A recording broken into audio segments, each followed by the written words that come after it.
درود بی‌پایان به ایران، درود بی‌پایان به همه شما دوستان عزیزی که بیننده این برنامه هستین. در خدمت شهرام سنجابی گرامی هستم با 34مین برنامه از مجموعه تاریخ آذربایجان. ما همچنان در سلطنت ناصرالدین شاه هستیم و دیگه اواخرش هست. میریم پیش شهرام سنجابی گرامی. شهرام جان درود بر شما. درود بر شما افشین نازنین و درود بر همه همیهنان راستینمون در سراسر جهان، به ویژه مبارزان راه آزادی ایران. سپاسگزارم، خیلی خوشحالم که بازم در برنامه دیگر در خدمت شما و همیهنان گرامی هستم. ما هم خوشحالیم که شما رو داریم اینجا در این برنامه در کانال اپوزیت. خیلی سپاسگزارم ازت بابت اینکه این بحث رو داری ادامه میدی. با همون یه مدتی متوقف شدیم و من خودم خیلی خوشحالم که این برنامه رو 2 مرتبه داریم روندش رو آغاز کردیم و میریم دیگه تا انقلاب 57 فکر کنم با هم دیگه باشیم. درسته؟ بله، یعنی تا امروز بعد از 57. بله، حتی بعد از 57 هم میریم. اوکی. آذربایجان در واقع امروز. بله، بسیار عالی، بسیار عالی، چه بهتر. اوکی. بله. خیلی خوب، گوش میکنیم به صحبت شما. بله. خواهش میکنم. ببینید، من در برنامه قبلیمون در مورد البته میرزا فتحعلی آخوندزاده صحبت کردم و اینکه چجوری ایده ملیگرای ایران شکل میگیره توسط آذری ها و در دوران ناصرالدین شاه. پیش از اون در واقع در مورد خود دوران ناصرالدین شاه و اتفاقاتی که رخ میده صحبت کردیم تا رسیدیم به عزل میرزا حسین سپهسالار که با پافشاری ملایان در واقع شکل گرفت. خب ما بعد از این ناصرالدین شاه برمیگرده به میرزا یوسف آشتیانی و از میرزا یوسف آشتیانی میخواد که در واقع صدارت اعظم رو قبول کنه. میرزا یوسف آشتیانی، جالبه بدونید که به خاطر یک باوری که یک حالا مرتاض هندی یا جادوگر هندی که بهش گفته بود اگر تو عنوان صدر اعظم روی تو بذارن در واقع تو بعد از اون خواهی مرد و بنابراین از ناصرالدین شاه میخواد که با عنوان رسمی صدر اعظم کار نکنه، ولی خب اختیارات یک صدر اعظم تا حد زیادی بهش داده میشه: وزارت داخله، ریاست کل دفاتر و محاسبات، ریاست خزانه و ریاست دارالشورا و حکومت تهران و همه سرپرستی خالصجات همش به این فرد سپرده میشه. البته ناصرالدین شاه با توجه به توانمندی که میرزا حسین سپهسالار چه در امور لشکری داشت و در به اصطلاح برقرار رابطه با خارجی ها، امور خارجه و جنگ رو به میرزا حسین سپهسالار میسپاره و امور داخله و مالیه رو به مصرف الممالک. خب بعد نیست در اینجا ما اشاره کنیم به یک مسئله بسیار تلخی که در تاریخ کشورمون میفته و معمولا کمتر راجعش صحبت میشه و اون هم عهدنامه آخاله. ما معمولا از لحاظ ذهنی و تاریخی خیلی در واقع متمرکز هستیم روی عهدنامه‌های ننگین، ترکمنچای و گلستان، ولی کمتر درباره عهدنامه آخال صحبت میشه. شاید برای همیهنانمون خیلی عجیب و شگفت انگیز باشه اگر بدانند در زمان ناصرالدین شاه 1 میلیون، بیشتر از 1,200,000 متر مربع از خاک ایران بدون هیچ جنگی، این باور نکردنیه، بیشتر از 1,200,000 متر مربع از خاک ایران بدون هیچ جنگی کیلومتر مربع، یعنی چیزی نزدیک به مساحت خود ایران کیلومتر مربع. بله، بخوام دقیق تر بهتون بگم 1,226,000 کیلومتر مربع.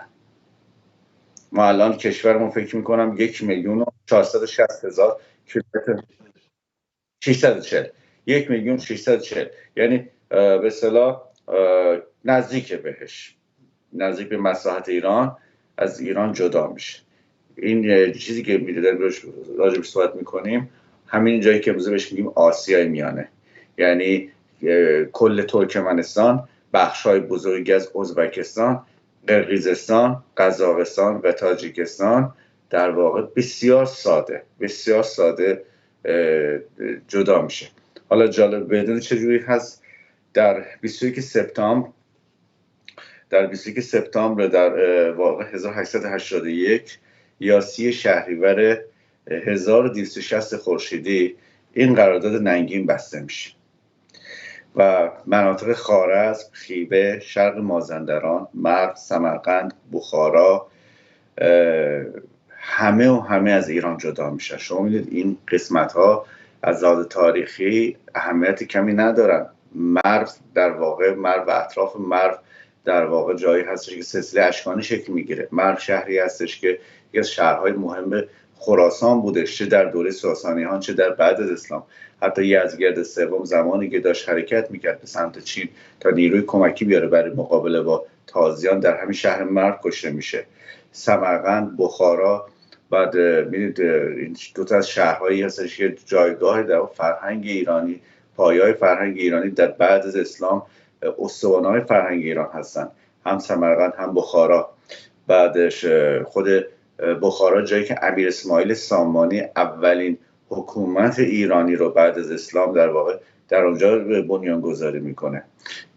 این مناطق حالا درسته که حالا بعد از حمله مغول بسیار از مردمش قتل عام شدن و افراد در واقع قبایل و ایلات ترک زبان یا ترک نژاد بهتر بگیم که مؤتلف چنگیز بودن، بعد از قتل عام ایرانی های اون منطقه در اونجا ساکن شدن و اصطلاحاً با اسمای جدید نامیده میشوند، نام ترکمنستان، ازبکستان، غیر ذالک. ولی هم اون مناطق رنگ و بوی ایرانی داشت و ما دیدیم بعد از شکل‌گیری شاهنشاه ایران توسط شاه اسماعیل، چه شاه عباس، چه نادرشاه، بارها جنگ‌های بسیار خونینی رو در آسیای میانه انجام دادن تا در واقع اون منطقه رو دوباره به ایران متصلش کنن. ولی خب به صورت باور نکردنی ناصرالدین شاه اینها رو در یک پیمان به سادگی واگذار میکنه.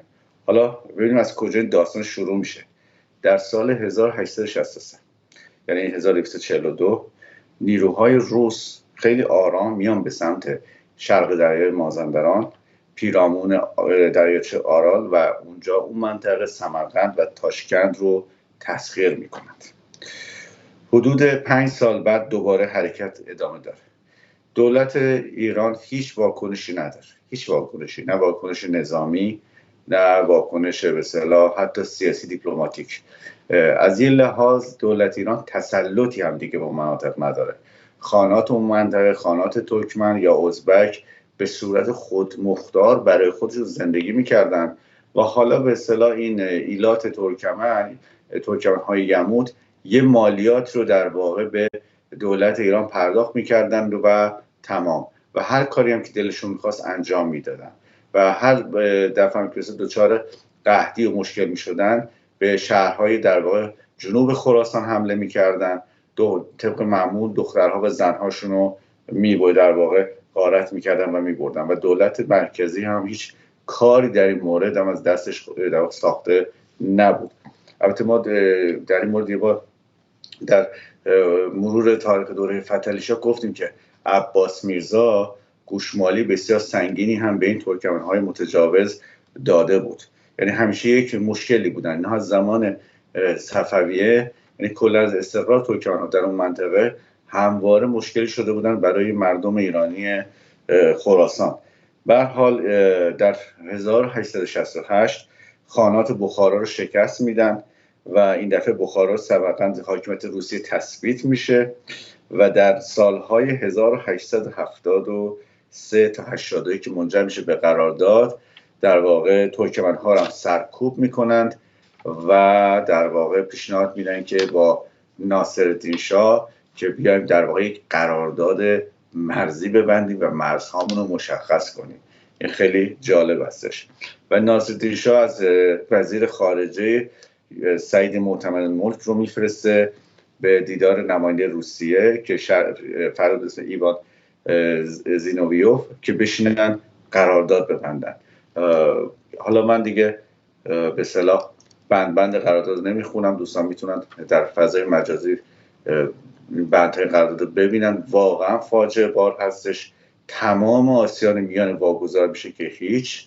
حتی جالب بدونید ایران حق نداره حتی در نزدیکی مرز روستای جدید بسازه یا حتی اونجا کشاورزی کنن به صورتی که آبی که مثلا میره وارد مثلا سرزمین های اشغال شده میشه مصرف زمین های کشاورزی ایران بشه. اصلا این شاید براتون باور نکردنی باشه تا این حد انفعال و حقارت. من چیزی رو که نوشته که از لورد کرزن بوده، لورد ناتان کرزن یک شخصیت خیلی شناخته شده است در تاریخ انگلستان. این آقا نایب السلطنه هند بود و فردی بسیار قدرتمند بود در سیاست انگلستان. جورج ناتانیل کرزن. ببینیم که لورد کرزن راجع به این قرارداد خفتبار چه میگوید.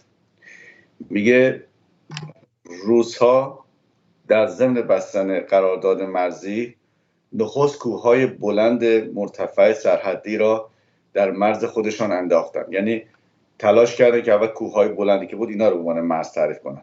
سپس سرچشمه رودخانه ها را نیز جزء خاک روسیه ثبت کردند که هر وقت اراده نمایند آب را از آبادی های ایرانی قطع کنند و در نتیجه محصول خراسان را تباه سازند. گذشتین دولت ایران تعهد کرد که اجازه ندهد در راستای رودهایی که وارد خاک روسیه می شود روستای نو ساخته شده یا زمین های کشاورزی و مناطق گسترش یابد یا برای زمین های در حال کشت بیش از اندازه آب مصرف شود. این یعنی دیگه از این بدتر بیشتر نمیدونم چجوری میشه به یک ملتی یک دولتی خفت وارد کرد. خب این عهدنامه معروف میشه به عهدنامه آخال. آخال البته یک در زبان ترکمنی یعنی ولایت، ولی یکی از مناطق جنوبی همین امروز کشور ترکمنستان امروز هستش. برای مثلا بهش میگن عهدنامه آخال که خیلی فاجعه بارتر از در واقع ماجرای ترکمنچای و گلستان هستش، ولی خب کمتر در موردش صحبت میشه. حالا من یک بعد نیست اشاره هم بکنم، حدود 10 الی 15 سال شاید کمتر یا بیشتر تلاش میشه از سلسله قاجار در واقع این سلسله سفیدشویی کنند. محافلی در تهران هستن، محافلی که وابسته به استعمار هستن، به صورت مشخص وابسته به لندن. نمونهش مثلا آقای محمد بهشتی، نمونهش مثلا حالا خود لندن نشین مسعود بهنود در تلویزیون آیت الله BBC هستش و اینها تلاش میکنن که بگن نه این سلسله قاجار خیلی هم سلسله خوبی بوده، اصلا اگه قاجار نبودن ایران هم نبود و اصلا اون زمان خب چیکار کنن تفلکی‌ها دو تبرقدرت خیلی خطرناک بودن، اینا نهایتا تلاش میکردن که کمربند خودشون صفر نگه دارن نهایتا و اینها رو مورخین پهلوی خراب کردن و پهلوی اینها رو تخریب کردن. یا از همه بدتر و ابلهانه تر این داردسته پانتورکا هستن که میگن نه اصلا این پادشاه ناصرالدین شاه یک شاه ترک قاجار بوده، این اصلا کلا مدرنیته این به ایران آورده، این جامعه ایران رو کلا تغییر داده، مدرن کرده. ولی طرفداران رضا پهلوی، منظور رضا شاه بزرگ، این آدم این به خاطر چون ترک هستش این رو سعی کرد چش تخریب کنن. حقیقتش اینه که این سفیدشویی پشتش یک معنایی داره. خب ناصرشاهی که دیگه جزء تاریخ هستش. این علتی که تلاش میکنن خیلی چیزها گم بمونه، پنهان بمونه، بحث تکاپوهای استعماری در ایران هست و اولیگارشی و خاندانهای وابسته به غرب و به ویژه به لندن هستش که در دوران ناصرالدین شاه قدرت میگیرن. ما در برنامه قبلی به اونها اشاره کردیم، خاندانهای مثل خاندان نمازی، خاندانهای بوشهری و اینها در واقع تا خود امروز به نوعی در جزء اولیگارشی قدرت جمهوری اسلامی هستن. یا مثلا خاندان مثلا فرمان که همینطور اونها رو میتونیم از اونها نام ببریم. حالا ما تو برنامه بعدی حالا بیشتر راجع به این قضیه صحبت میکنیم و علتی که در واقع تلاش میشه این تاریخ این دوره ناصرالدین شاه باز نشه پنهان بودن این نام هاست. و با گفتن حالا 4 تا حرف این که مثلا رفته رفته اروپا، عکاسی آورده فلان آورده، تلاش میکنن با این گفتن این چیزا نشون بدن که نه اون دوره زیاد بدی هم نبوده و بیشتر در مورد اینها سیاه‌نمایی شده. خب من نمیدونم عهدنامه آخر رو چجوری میشه توجیه کرد. واقعا من نمیدونم چجوری میشه دیگه توجیه کرد. آیا مثلا حالا به قول معروف حکومت پهلوی حالا چه میخواسته چه نمیخواسته عهدنامه آخر رو میتونسته لاپوشانی کنه، عهدنامه گلد اسمیت رو میتونسته لاپوشانی کنه، اقدامات فرزندان ناصرالدین شاه در ولایات در به اصطلاح باجگیری از مردم، به فقر و فلاکت نشاندن مردم، اینها رو میشه لاپوشانی کرد. من دوباره میخوام دوستان رو ارجاع بدم دوباره به این کتاب بسیار ارزشمند، خاطرات حاج سیاح. این کتاب در واقع توسط حاج سیاح نوشته شده و باز هم جالبه بدونید گروه های به اصطلاح ولایت مدار در جهت تخریب این نوشته ها میگوین حاج سیاح چون فراماسون بوده این نوشته. جالب است بدانید که گروه های مذهبی هم در ایران طرفدار ناصرالدین شاه هستند و جالب بدونید میرزا یوسف آشتیانی را هم بسیار عزیز میدارند، چون میرزا یوسف آشتیانی کسی بود که در مقابل سپهسالار ایستاد و در واقع اون اصلاحاتی که حالا میخواست ایجاد کنه، مدرنیته و تجدد وارد کنه، خیلی در واقع در نوشته های طرفداران خامنه‌ای از میرزا یوسف آشتیانی یا اون موصف الممالک با احترام ازش یاد شده. من قطعه رو میخونم در مورد توصیف وضع ارتش و قشون ایران هستش در دوران ناصرالدین شاه. یعنی این با خوندن نوشته متوجه میشیم که چرا ناصرالدین شاه با اون ضعف و سستی عهدنامه آخر رو پذیرفت و حتی حاضر نشد که مانند پدر بزرگش فتحعلی شاه همتی کنه و در مقابل روسیه ایستادگی کنه. ببینید چی میگه درباره ارتش ایران. قشون و سپاه در ایران ابدا وجود ندارد. غیر توپچی و سرباز اسمی که مواجب ایشان را صاحب منصبان دروغی گرفته بخورند و خود ایشان را به مردم مسلط کنند. یعنی حالا معنی این مفهوم هر شرط چی هستش؟ یعنی مثل فرماندهان اینها بزرگان لشکر پول رو میگیرن از دولت و اینها رو به اصطلاح گرسنه ول میکنن و به جان مردم میندازن. یکی از چیزایی که در دوره قاجار بود این بود که لشکری ها میرفتن از مردم باج میگرفتن، حتی در حالتی بدتر به عنوان مثلا نوکر و رعیت کار میکردن، شستن لباس اینجور کار رو انجام میدادن. نه مشق دارن نه تربیت و نه علم جنگ، با اینکه عده صاحب منصب فوج از نفرات بیشتر است. اصل و مخزن یعنی تفنگ و فشنگ و توپ‌های از کار افتاده خارجه را میخرند و در شهرها و پایتخت به اسم ذخیره میفرستند که مایه معاش کسانی میشود که مبلغها رشوه داده رئیس مخزن شده، همان تفنگ و فشنگ را به مردم میفروشند و دزدان را مسلح نموده و به جان رعیت میاندازند. فکر کنم خیلی آشکار گفت همه چیزا. یعنی همون اسلحه‌ای که وارد کشور شده با بودجه خزانه ملی نهایتاً در اختیار راهزنان قرار میگیره و این حالا فکر کنم همه متوجه میشیم که چرا در دوران پایانی قاجار که سردار سپه با این همه راهزن و به قول یاغی درگیر میشه این همه اسلحه از کجا می اومده و چجوری می اومده. به هر حال با این اشاره کوتاه مطلب رو ادامه میدیم. بعد نیست حالا اشاره کنیم به سفرهای بعدی ناصرالدین شاه، سفر دوم و سوم ناصرالدین شاه به اروپا. حالا در مورد منابع این سفر و تامین اونها در جلسه آخر مربوط به ناصرالدین شاه من صحبت خواهم کرد و امتیازهایی که ناصرالدین شاه به یا حالا دولت ناصرالدین شاه به دول بریتانیا و روسیه میده تا هزینه‌های این سفرها رو تأمین کنه. خب سفر دومش در فروردین 1257 شروع میشه. در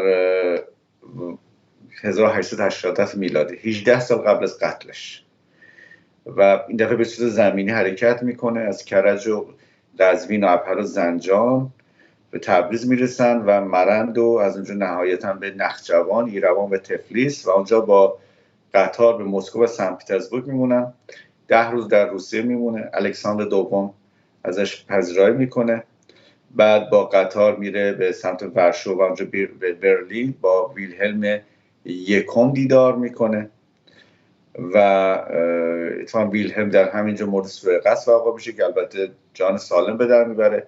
ناصر شهرش رو نوشته و میگه آخ من چقدر متاثر شدم، اینو کم بود اینو بکشن. بعد در سال 1887 یعنی می 1878 دیدار میکنه و حتی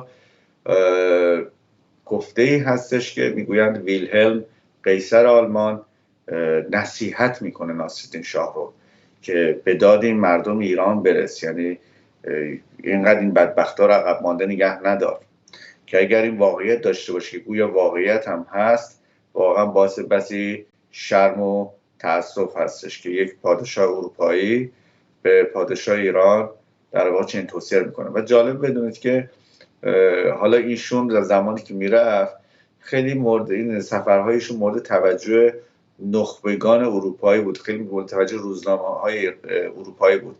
علتش این بود که ایشون با عنوان شاه پرشیا میرفت، یعنی چون اروپایی‌ها ایران با عنوان پرشیا میشناختن و میدونید که پرشیا در کتاب مقدس خب خیلی دربارش نوشته شده. کوروش کبیر پادشاه پرشیا بوده، قوم یهود رو نجات داده و براشون جالب بود که از پرشیا پادشاهی به اروپا اومده. برای همینم نسبت به بقیه مثلا پادشاهان شرق مثل سلاطین عثمانی یا مثلا خدیو مصر که به اروپا رفتن، این سفرهای ناصرالدین شاه خیلی بیشتر مورد علاقه مثلا نخبگان و روزنامه‌نگاران بودش.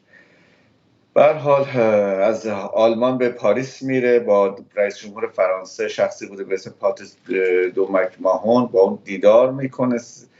3 هفته هم در پاریس میمونه. بعد به زالسبورگ در اتریش میره و با قطار خود امپراتور اتریش به وین میره، با فرانس یوزف یکم دیدار میکنه. 9 روز هم در اتریش میمونه و با قطار بر میگرده به خارکیف که الان در اوکراین هست، آزوف روستوف و گروزنی که مرکز چچن هست امروز، و دربند در داغستان، و از اونجا با کشتی میاد به انزلی که 23 رجب به ایران میرسن و 17 شعبان 1295 یا 25 مرداد، جمعه 25 مرداد 1257 به تهران میرسن.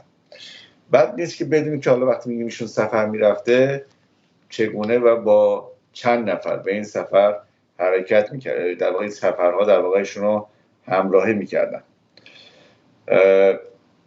افراد مشهور رو میگم: خود میرزا حسین خان سپهسالار، عضدالملک که بزرگ ایل قاجار بوده، ناصرالملک که بعداً از مشروطه رئیس مجلس میشه، امین‌السلطان که به اصطلاح آخرین صدر اعظمش هست، آجودان مخصوص، حالا من همه رو نمیگم، فرخ خان، ثنی‌الدوله، بعدش ظل السلطان، حالا اونا که موچول خان حالا جالب اسما رو داشته باشید، موچول خان، دکتر تولوزون دکتر فرانسوی خود ناصرالدین شاه بوده، ملیجک.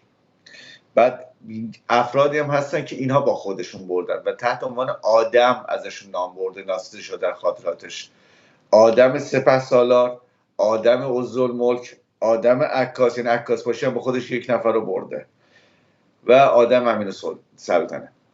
حالا جالب بدونید یک قافله هم همراه با ناصرالدین شاه تا مرزهای ایران می اومده به عنوان اینکه در واقع اینها رو بدرقه کنه، که معمولا تو اون قافله 5-6 تا از زنان سوگلی ناصرالدین شاه بودن که تا دم مرز می آمدن و برمیگشتن. شما ببینید این چه هزینه در واقع اینجا به مردم ایران تحمیل میشه.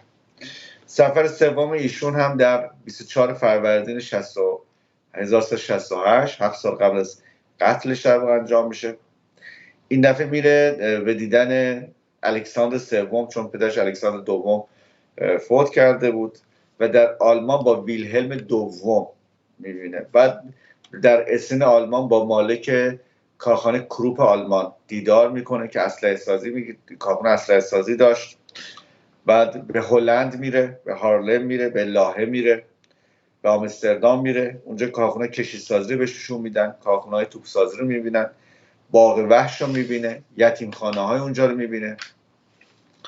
و بعد هم برمیگرده. عباس امانت، دکتر عباس امانت، مورخ معروف، قبلا صحبت کردیم در مورد ایشون، شناخت داریم که در زمانی که راجع به تاریخ بهایی صحبت میکردیم، کتابی دارد به نام قبله عالم. بعد جمله جالبی داره عباس امانت، میگه از آن همه ابداعات و اقدامات یک نمونه به عرضه استعمال عمومی نیامد. یعنی ناصرالدین شاه رفت فرنگستان رو دید، مثل اروپا رو دید، اون همه پیشرفت و زیر ساخت‌ها و کارهایی که انجام شد دید، اگر هم چیزی با خودش آورد اجازه نداد تا عموم مردم استفاده کنن. تنها چیزی که به کار عموم آمد همون به اصطلاح قطاری بودش که جنوب تهران رو به شاه عبدالعظیم وصل میکرد، یا همون شاه عبدالعظیم. اونم بیشتر به خاطر این بود که زنای خودش راحت برن به زیارت برگردن. در همین حد ایشون قاشق چنگال رو آورد. بعد حتی بعد از اینکه به اروپا رفت دیگه با دستش غذا نخورد، برای خودش بود. دوربین عکاسی آورد، هرچند خب بعد یواشاش این هم در بین رواج پیدا کرد. راجع مثلا همین لباس زنانه مثلا تونیکه صحبت کردیم، هم دامنای کوتاه و به اصطلاح اون شلوارای سفیدی که زنا میپوشیدن، گفتیم چجوری از دربار سرایت کرد به بقیه جامعه. ولی خیلی چیزها برای مصرف شخصی خودش آورد. در واقع مثل کودکی که برای خودش اسباب بازی‌های گران قیمت برای خودش آورد. یک باغ وحش اختصاصی برای خودش درست میکنه در دوشان تپه که اسمشو میذاره مجمع الوحوش ناصری. ولی خب حالا ببینیم در سطح عمومی چه تغییراتی اتفاق میفته. بعد از این اسم عطاریا رو میذارن داروخانه یا دواخانه. کلمه داروخانه دیگه از اون زمان میاد. بعدش ارزم خدمتتون که برای بچهای اشراف حداقل در مکتب خانه‌های بچه اشرافی زبان روسی و زبان فرانسه هم اجباری میشه که میگه این بچه‌ها یاد بگیرن. برای همین هم معمولا بچه اشرافی حتی در دوران رضا شاه ما میدیم که بیشتر حکومتی ها و دولتی ها به زبان فرانسه مسلط بودن.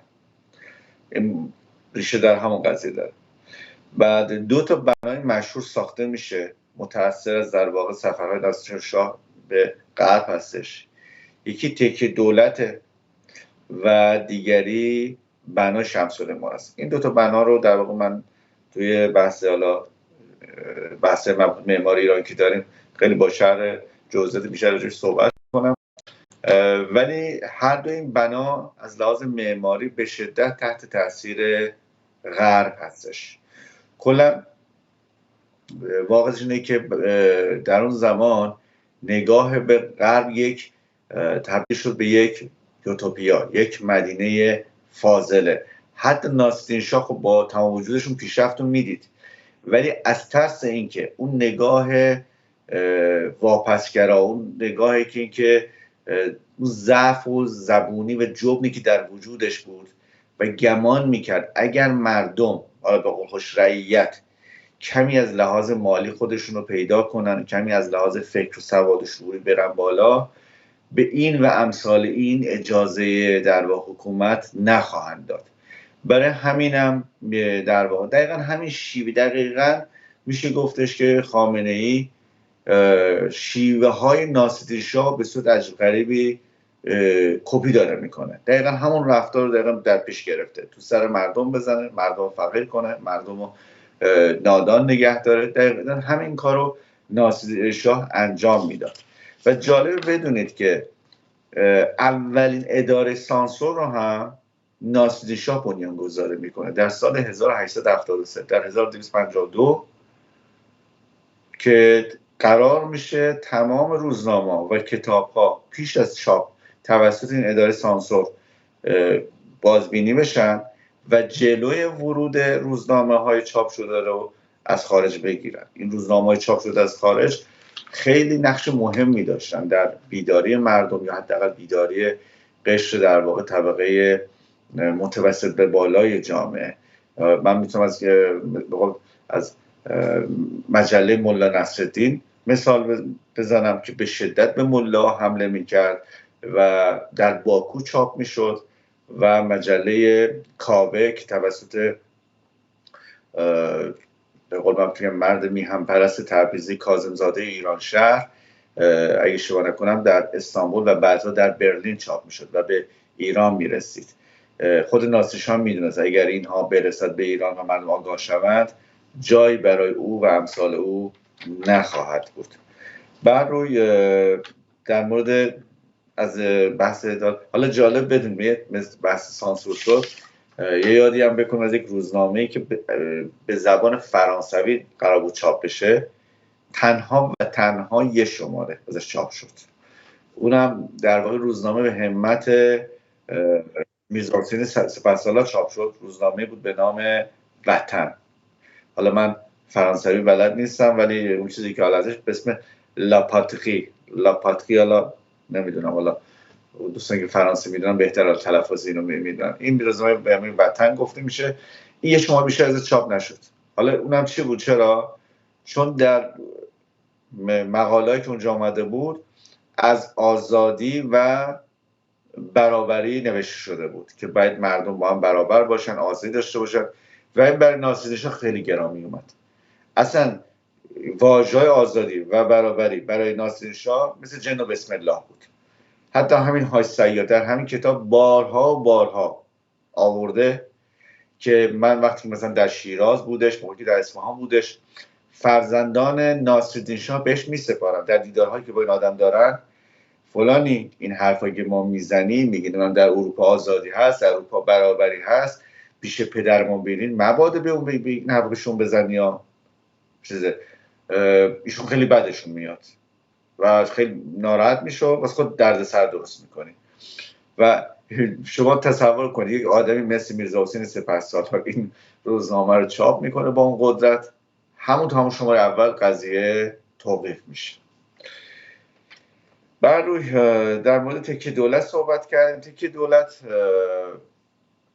بیشتر تحت تاثیر بازدید ناصرالدین شاه از ویکتوریا آلبرت هال لندن در واقع شکل گرفت. یک ساختمان مدوری بود، گرد بود کامل، یک ساختمانی در 3 طبقه کاملا آجری و قرار بود در اینجا تئاتر اجرا بشه ولی هنوز کار انجام نشده.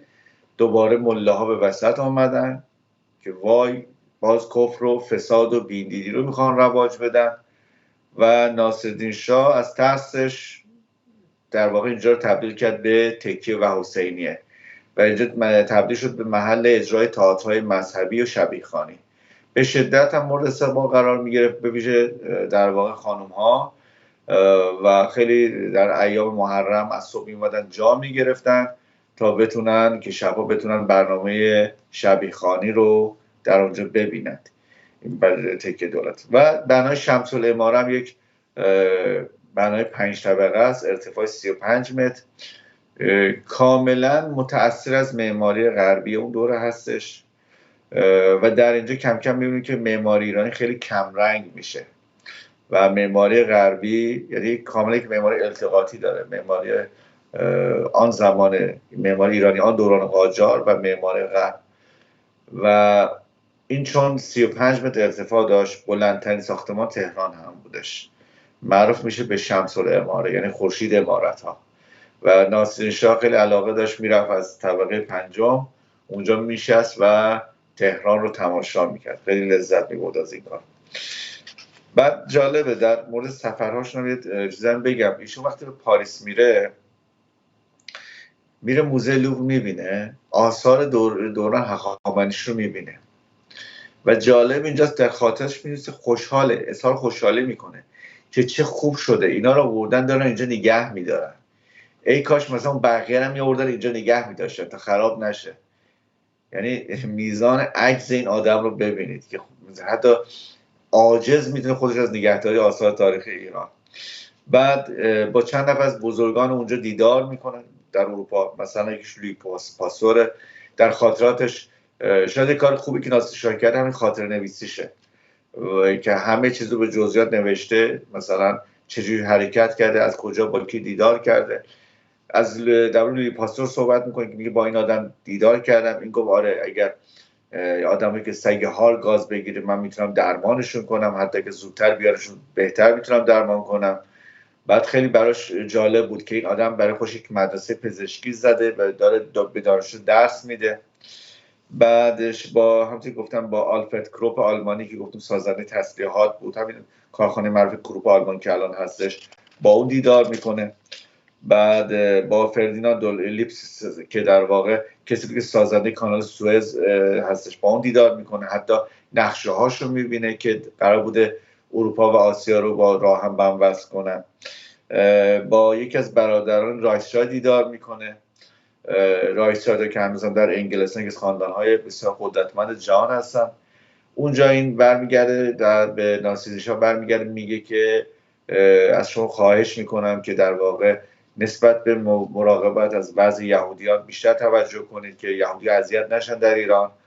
بعد ناصر شاه پیشنهاد عجیب غریبی میکنه، در واقع به نوعی پیشنهاد در واقع اولین کسی که تشکیل کشور اسرائیل رو پیشنهاد میده لورد بالفور نیستش، ناصرالدین شاه. برمیگردم میگه که شما خاندان راسچات که خیلی وضع خوبه، 1000 کرور شما ثروت دارید، 50 کرورش رو بدید به یک دولتی یه مملکتی برای خودتون بخرید، چون ایشون خودش داشت مملکت ایران رو به حرج گذاشته، میگه مثلا از مملکت دیگه هم همینطوری هست. 50 کرور بدید یه مملکتی بخرید، همه یهودی‌ها رو جمع کنید اونجا، از این وضع فلاکت بیارید بیرون. بعد ناصر شاه میگه من قشقش خندیدم، یعنی از حرف خودش خندش گرفته بود. میگه ولی این رایسشاه هیچی نگفت، خیلی آرام و ساکت فقط نگاه کرد به من. خیلی جالبه، احتمالاً ایده رو گرفتن و بعد هم عملی کردن، در واقع ایده رو ناصرالدین شاه میده بهش. عرضم به خدمتون که این اتفاقات که میفته، خب در این دوره حسن رشدیه، میرزا حسن رشدی تبریزی بوده که اولین مدرسه مدرن رو در ایران ایجاد میکنه به شکل مدرن، 1267. ناصر شاه در هنگامی در مسیر سفرهای به اروپاش باید دیدار میکنه، خیلی هم تشویقش میکنه، هرچند بلافاصله این مدرسه به دستور ملایان تبریز ویران میشه. داستان رشدی خیلی داستان معروفی هم است. این مرد بزرگ چندین بار مسئله میزنه، حمله میکنن ملایان و طرفدارانشون در تبریز و این آدم ولی حتی یکی دو بار میزنن دست و پاشو میشکنن، ولی این آدم رها نمیکنه و میاد و در تهران میسازه مدرسه رو و نهایتا در سراسر کشور کم کم رواج پیدا میکنه. و شخصی به اسم آدولف کرومیو رئیس اتحادیه جهانی آلیانس، اتحادیه آلیانس در واقع اتحادیه بودی که فکر کنم اگه اشتباه در فرانسه اولین بار شکل گرفت. آلیانس در زبان فرانسوی اگه اشتباه نکنم به معنی اتحاده، که به نوع یهودیان رو در سراسر جهان به هم دیگه متحد کنه و قرار میشه که اینا بیان دو تا مدرسه در ایران بزنن. از ناصر شاه اجازهشو میگیرن تو همون سفرها و میان در تهران و شیراز مدارس آلیانس رو که برای بچه یهودی بود، بچه مسلمان هم میتونستن برن، میرن و افتتاحش میکنن. و همچنین در اون دوره خب با توجه به سفری که در اروپا داشت، دولت‌های در واقع اروپایی موفق میشن نظر ناصر شاه رو جلب کنن برای گسترش مدارس میسیونری. برای همینم مثلا در همون زمان تا پایان قاجار چیزی در حدود 17 مدرسه میسیونری فقط در آذربایجان اون زمان داشت فعالیت میکرد، به ویژه در ارومیه. به هر حال این وضعیت بودش که میشه گفتش که دوران به اصطلاح میشه گفت دوران میانه، به اصطلاح ناصرالدین شاه دوران میانه رو به پایانش هست. دوران پایانش که میشه گفتش که کم کم همین بحث تنباکو اتفاق میفته که بسیار اتفاق مهمی هستش که در تاریخ ایران، از این لحاظ که به نوعی ملایان دیگه این قدرت رو پیدا میکنن تا در مقابل پادشاه مملکت هماوردی کنند و همازوری کنند. اینو ما نباید فراموش کنیم، ماجرای تنباکو رو.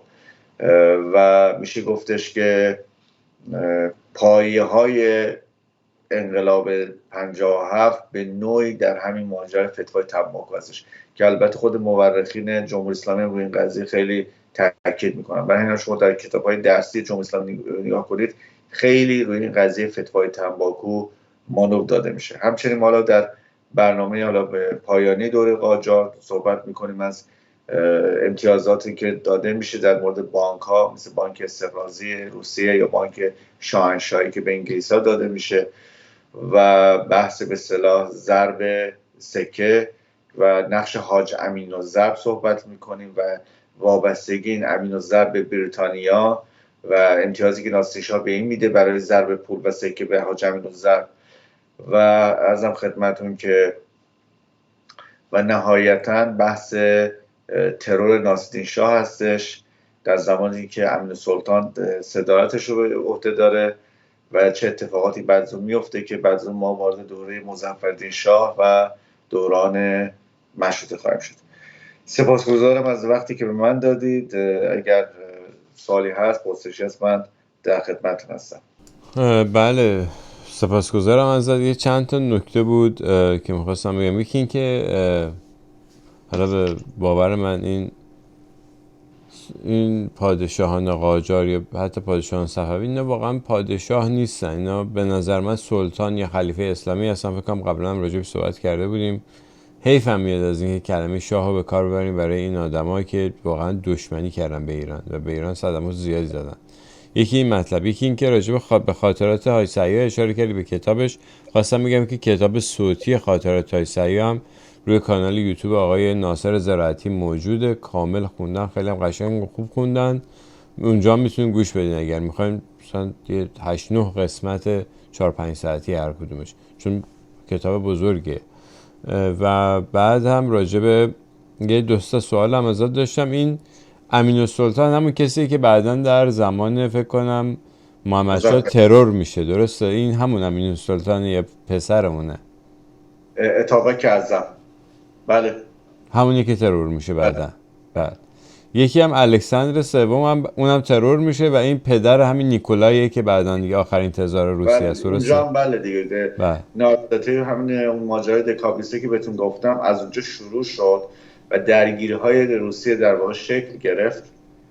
درگیری‌های روسیه شکل میگیره و نهایتاً منجر میشه به شکل‌گیری مشروطه و بعدها یعنی میشه گفت از هزار و ماجرای شکست روسیه هم که در مقابل ژاپن که این دیگه وضع تزار رو بسیار تضعیف میکنه که نهایتا در 1917 کلا تزار از قدرت برکنار میشه. بله. قرارم نبود کمونیستی بشه، کلا میشه گفتش که کمونیستا در روسیه به نوعی کودتا کردن. بله. یعنی بله. لنین رو به سرعت عجیب غریبی از سوئیس بسته بندی شده در میانه های جنگ با قطار. از آلمان میاد، از سوئیس میاد. با پول زیاد. بله، با 20 میلیون دلاری که چند تا از بانکدارای بزرگ آمریکایی و کانادایی که در رأس یعقوب شیف کانادایی بود، بانکدار کانادایی بود، 20 میلیون دلار فقط ایشون فاینانس میکنه. خیلی سریع خودش رو میرسونه به در واقع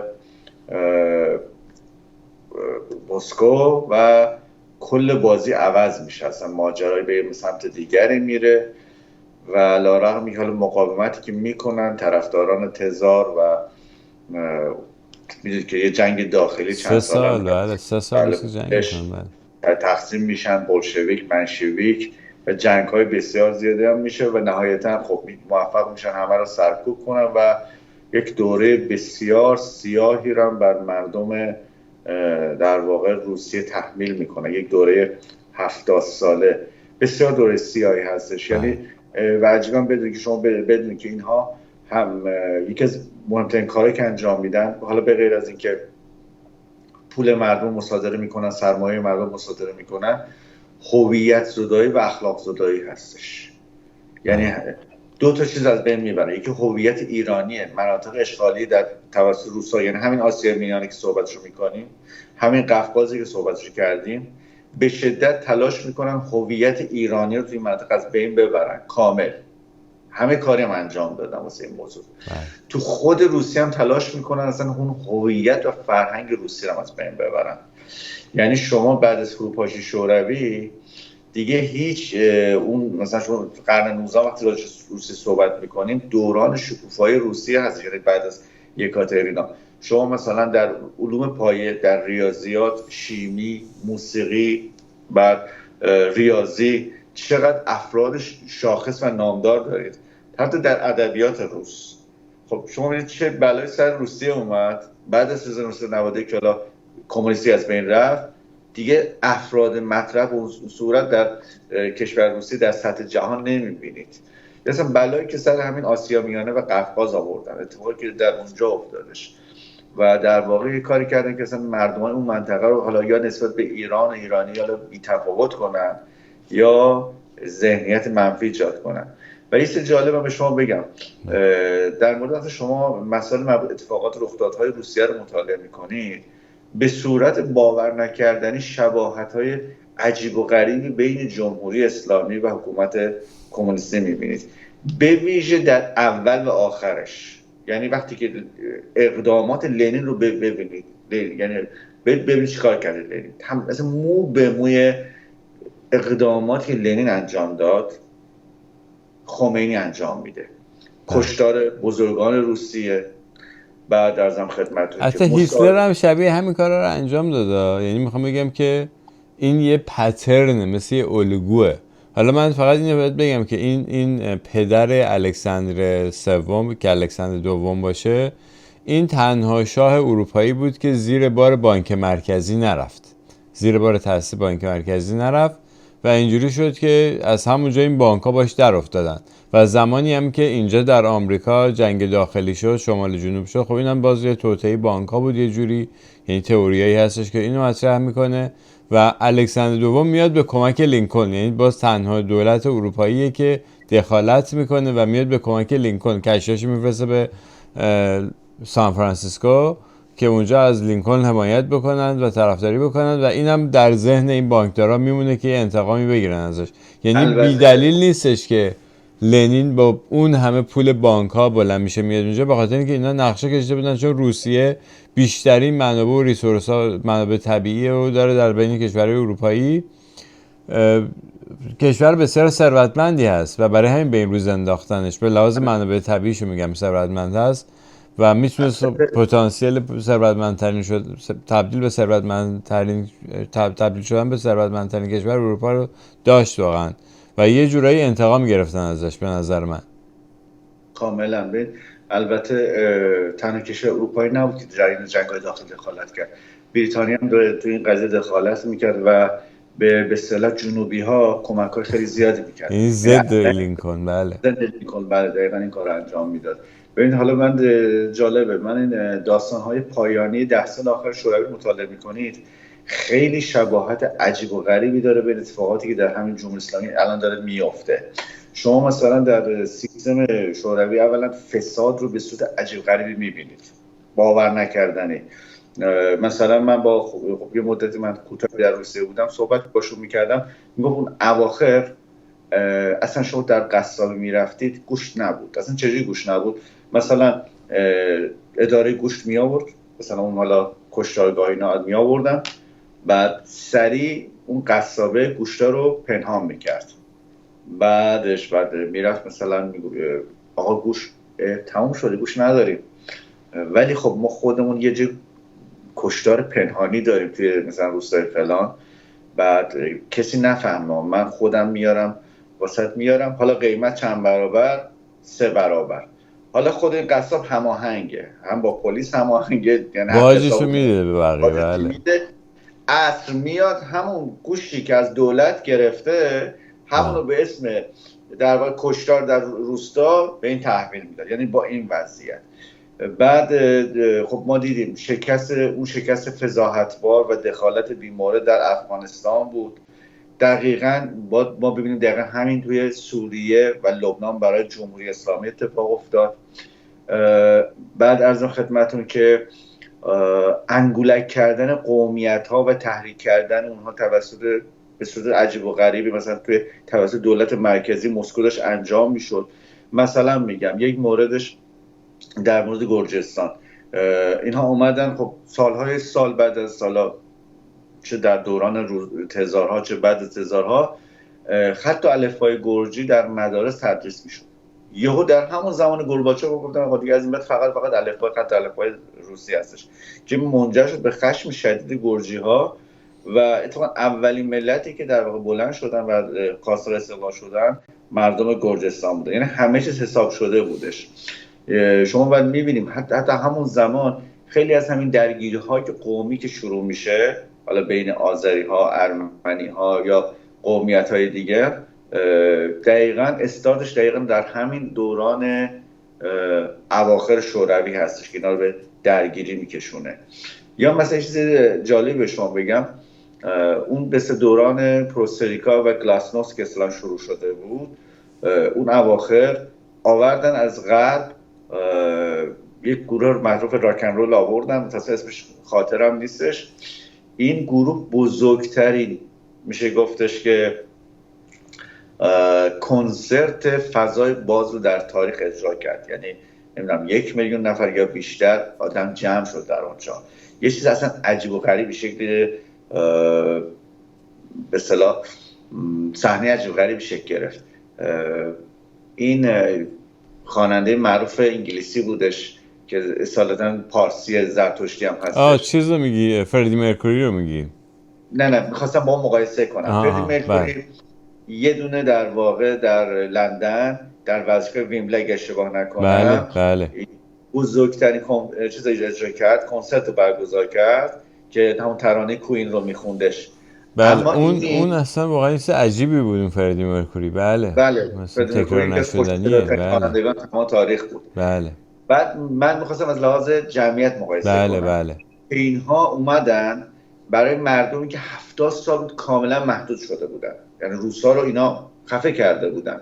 حتی جالبه یک آمریکایی سال 84 رفت روسیه، حالا چجوری اجازه گرفت رفت داخل، حالا کاری ندارم، یک کتاب می‌نویسه به اسم روس‌ها در زمان ما و اونجا صحبت میکنه، مثلا به جوونا صحبت میکنه، با دخترها پسرا، میگه بزرگترین آرزوم چیه؟ مثلا میگه پوشیدن یک شلوار جین، خوردن یک کوکاکولا. بله. بعد حتی با یه دختر پسر یک زوج جوان روس آشنا میشن، بعدش میگه آره میگه مثلا اینا اولش خیلی با ما سرد بودن و یواشش گرم شدن، گفتم مثلا دوست داریم مثلا شب مهمون ما باشید.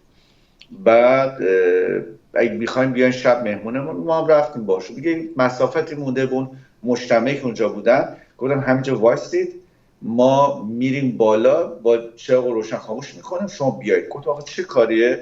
گفت به خاطر اون کسی دربون مأمور کایه است، اگر این ببینه ما با شما که آمریکایی هستید رابطه داریم، فردا توی اداره کاگب ما رو احضار میکنن، ما رو بازجویی میکنن.